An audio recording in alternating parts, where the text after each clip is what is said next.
I've been interested in Germany for a long time. Like the Korean peninsula, it was a divided nation, and eventually it became one again. But here, in this German village in Texas, a different question came to me. How did the Germans back then make it all the way to this distant place, and how did they put down roots in this unfamiliar land? About 180 years ago, the journey from Germany to this part of Texas was no simple act of immigration. It was a journey toward a new life, but that path was never an easy one.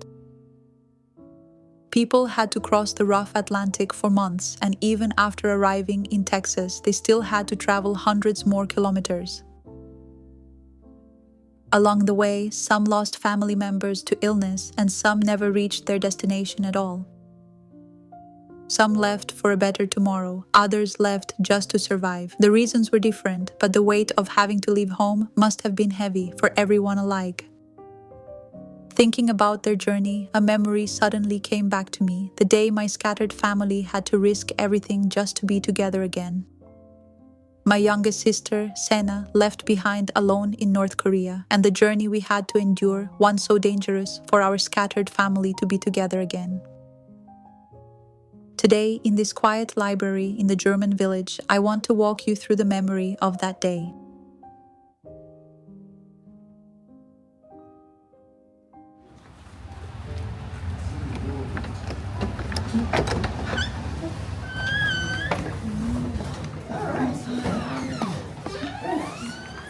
Good morning. Good morning.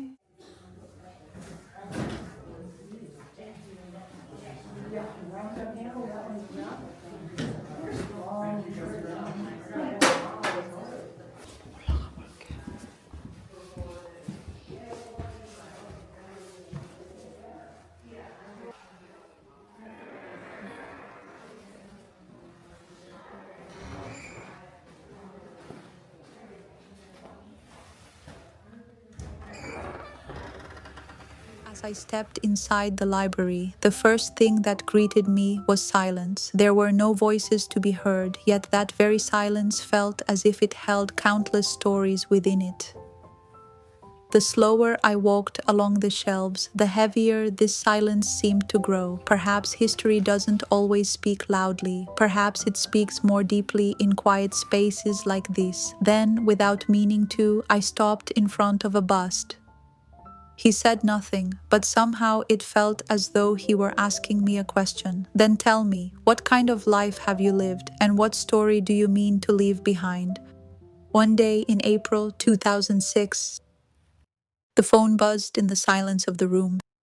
Hello? My mother's voice came through the phone, urgent and breathless. Hannah, Sena, she's in China. My breath stopped, the child I had missed for years calling her name in my heart, the 9-year-old girl who had watched us leave with those bright, sparkling eyes. She had really crossed the Tumen River? My mother spoke again. We have to bring her back quickly. I can only rest easy if you go. She had said the same words the day I crossed the Tumen River with Ina. You're the only one I trust. I answered simply. I'll bring her back safely. Sena was in Tumen, Jilin province, the city closest to North Korea. I was hiding in Shenyang, a full day's train ride away, but distance wasn't the problem. Getting out of Tumen with Sena was another escape in itself.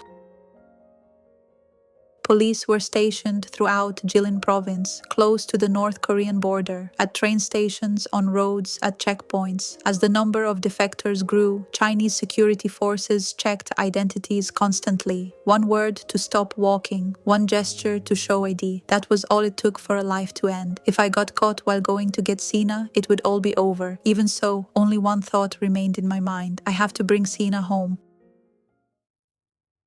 I packed a few changes of clothes for Sina and some lotion, then boarded the train to Tumen. I stared out the window, imagining what Sina might look like now.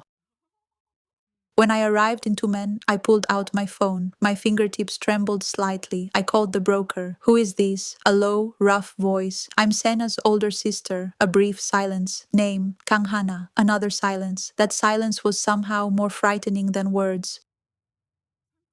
A moment later, the man spoke. Wait there. Even after the call ended, there was no room for relief. Some people were tricked by brokers and taken away. Others were handed over to the authorities for money.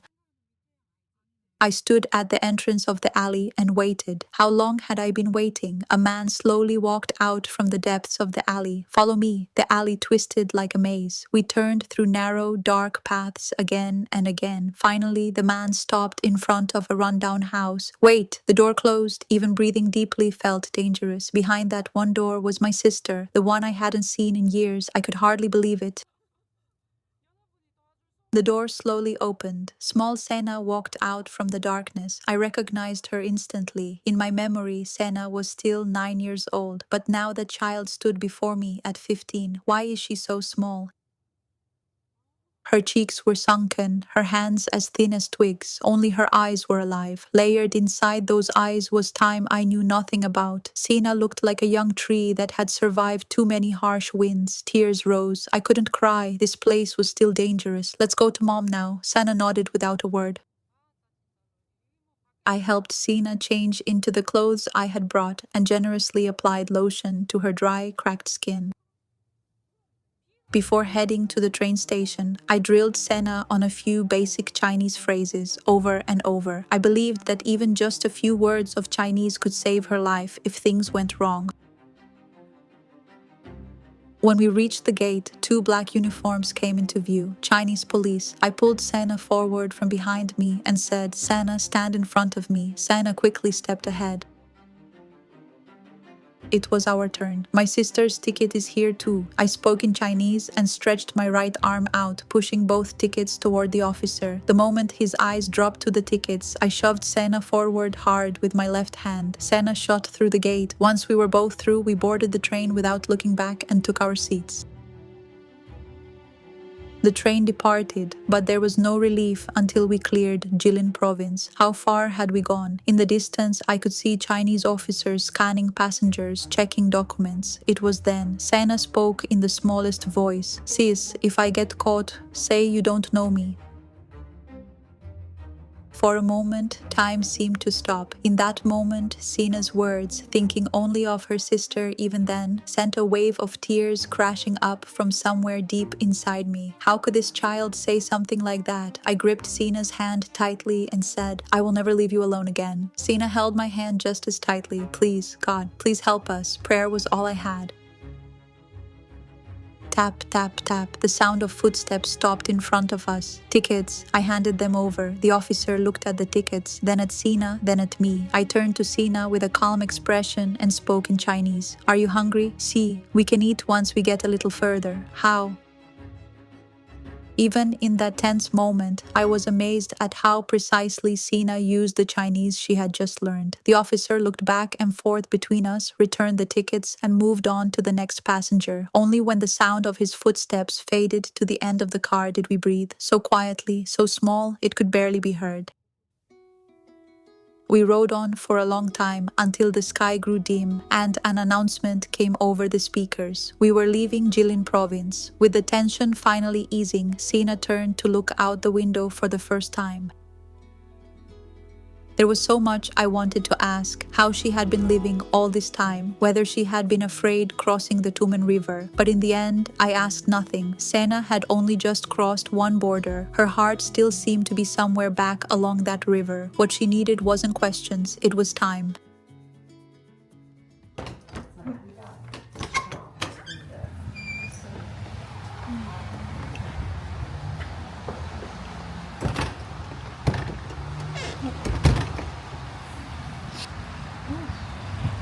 띠아가 더 세겠는데요? 아니야?